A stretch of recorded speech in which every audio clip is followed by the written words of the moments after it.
Yeah, Thompson Ngarubanta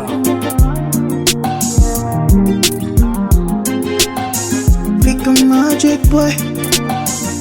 Niba ukunda umuntu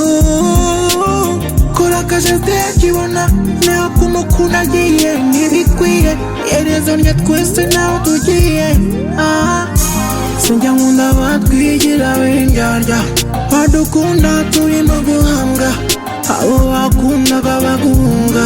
n'iminsi igiye bafata kunda isi bikaraga kandi bucya bwitwa ejo sometimes akebo kagiwa mukaduta impano nziza n'umuryango indoto z'ahazaza guteta ku mutima nimwe tubikesha amanywa n'ijoro dukora cyane tubatekerezaho usumba byose ashimwe ugenigena umunsi ku wundi umenya abawe nta butoni Mama Rwanda soko y'umutuzo nubwo isi itari shyashya abato nimwe guzuka kwacu ahazaza hanyu n'uyu munsi icumu rizaducungura nimwe utazi umukungu mu muto n'umwazarubanda mukanguke inshuti ya twese n'urupfu amarira n'agahinda igikomere cy'umutima niba ukunda umuntu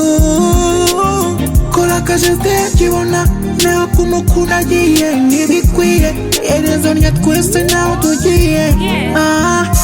sinjya nkunda batwigira b'indyarya badukunda turimo guhambwa abo bakundaga baguhunga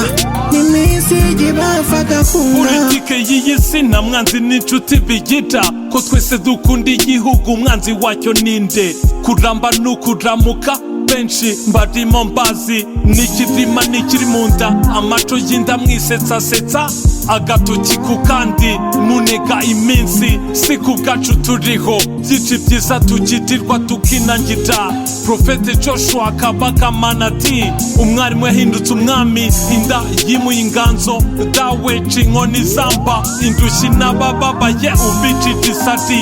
urukundo rw'abashakanye umutwaro ku bato amarira mu bida nago abato odisi bose babigwamo niba ukunda umuntu kora akajagakibona nawe kumukunda agiye ntibikwiye iherezo rya twese nawe tugiye sinjya nkunda batwigira b'indyarya badukunda turimo guhambwa abo bakundaga baguhunga n'iminsi igiye bafata kunda sinjya nkunda batwigira b'indyarya badukunda turimo guhambwa abo bakundaga baguhunga n'iminsi igiye bafata kunda